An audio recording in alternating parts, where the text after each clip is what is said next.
We also want an experience that's competitive and fair. We are a very competitive game. That's our DNA. That's who we are, right? You go back all the way to the very first Halo, right? Multiplayer. I mean, it is a highly competitive game. And so we want an experience where players can expect that the game is competitive and fair. And skill and teamwork should be a path to victory, right? The path to victory. That doesn't mean abandoning social players. That's not what that means. But it is about fairness and competition. 343 is a company that I would say has been failing upwards since its formation over a decade ago, but it may be more accurate to say it's been failing laterally. They've never seen the same cultural cachet or staying power as their predecessor, largely I suspect because of some crucial differing interpretations of what Halo is and why it once resonated so strongly with people. Nearly every major release they've produced has been met with some degree of polarization, controversy, or outright rejection from the established fans of the series. There just seems to have always been a deep incompatibility between the company and the fan base. 343's latest developer update after a very long silence has illustrated this very clearly, and it seems to have been something of a breaking point for many in the community, going so far as to spill into mainstream news. Again, this is about fundamental misalignments between the company and the community regarding Halo and its identity.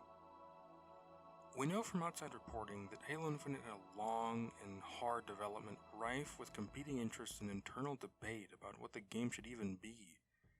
I think at this point it's quite evident that the vision and the game Infinite ultimately became was only decided upon by 343 very, very late in development. Let's not forget that this is the game that was delayed an entire year after its initial reveal. And in that time, we've seen the studio bleed talent at a regular pace, losing key people and constantly shifting gears as a result. According to Infinite's new live service lead, Halo is fundamentally about competition, competitive play, which was met with tacit agreement by his cohort. When we observe Infinite's emphasis on esports and HCS, as well as their albeit bizarre acquiescence to ranked players' complaints about the Mangler universally reducing damage dealt across the entire game instead of rebalancing this one weapon for ranked modes, as well as Halo 5's focus on highly competitive play, inviting pro players as consultants during development, we can see that this really is what 343 does believe regarding Halo. But rightfully, I think, we're currently seeing a lot of pushback against that sentiment. Halo was never meant to be hyper-competitive, it was designed to be accessible. Recall that the console space was not where people played lightning-fast first-person shooters at the time.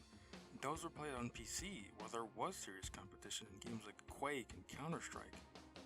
But Halo aimed to make a first-person shooter on console, meant to be played with the controller. It was designed to be a slower, more easily readable, lower-stakes, fun experience as a result. Hardy LaBelle himself, an original Bungie developer and one of the chief architects of Halo multiplayer, describes his approach as a party game, one he liked to imagine Nintendo could be proud of. I hope you'll forgive me a personal anecdote, as I think it illustrates my point and is probably an experience many may share in the community. When I first played Halo 3 back in 2009, my only real experience in multiplayer shooters had been Call of Duty. Fast-paced, Twitch experiences with this loathsome rhythm of spawn, sprint, shoot, die, spawn, sprint, shoot, die. My assumption, based on this experience, was that multiplayer shooters were about winning, about being the best. So I started out Halo 3 in Lone Wolves. The ranking system meant I was grouped with similarly experienced players, and as I played, I found I was pretty good at the game. This went on for a bit before I grew increasingly tired of what felt like a very lonely and monotonous experience. Without really knowing what any of the other game modes were, I tried Big Team on a whim. I matched into a game in progress on Last Resort. The game I joined was absolute chaos. No one was playing the objective. You had players from opposing teams riding together on mongooses and warthogs, flipping around off jumps and grav lifts. No one was attacking each other, rather, they were shooting the shit through proximity chat. They were messing around with the physics, trying to reach parts of the map that were hard to get to. We were laughing, goofing off, having fun. Suddenly I understood Halo, and I fell utterly in love. My best friends today, I met through that lobby that day. That is the core of Halo. That is the soul, the lifeblood, the key to Halo's success. Community. Casual fun. An extensible game that could be altered to become many new games with new rules.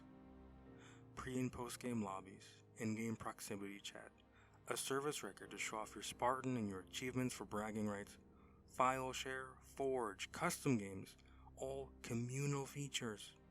Casual, creative, fun-first features. That's why people loved Halo, why those games lived so long, and why they're still enjoyed today.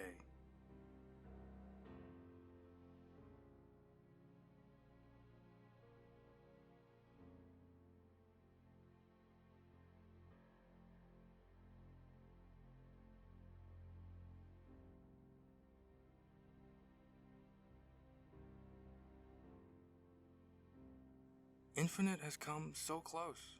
It understood Halo's visual design ethos. It understood the importance and the elegance of equal starts and sandbox-driven gameplay and interactions. It understood the appeal of simpler, more self-contained stories that don't depend on peripheral media for crucial context.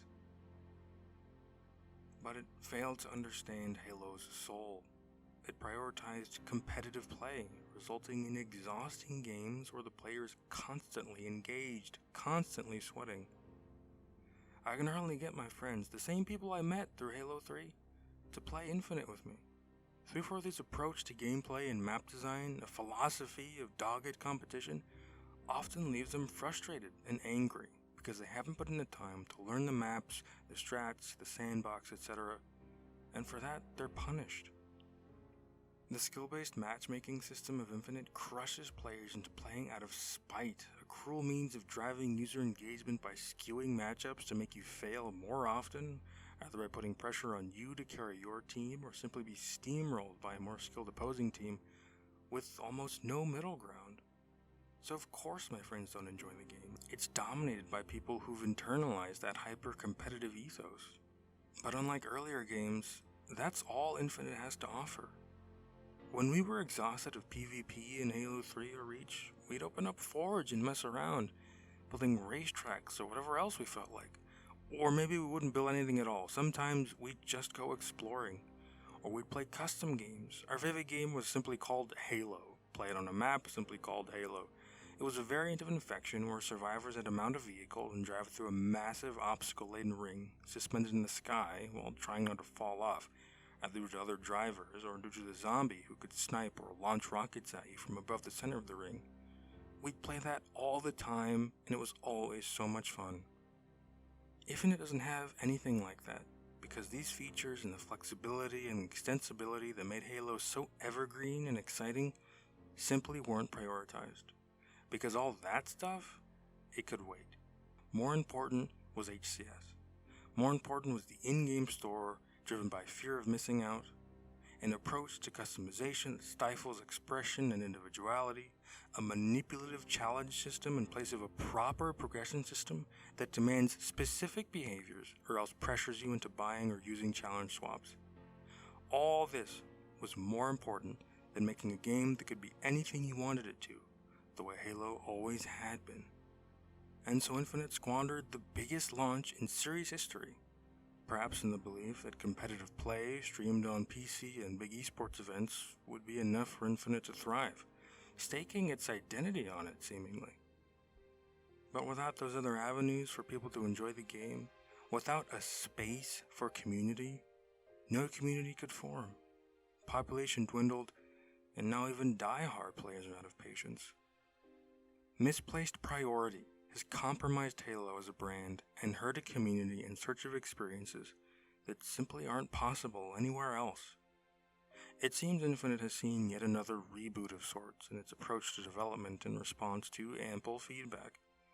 My hope is that, while they're turning the ship around, they rethink their philosophy of Halo, if it isn't already too late.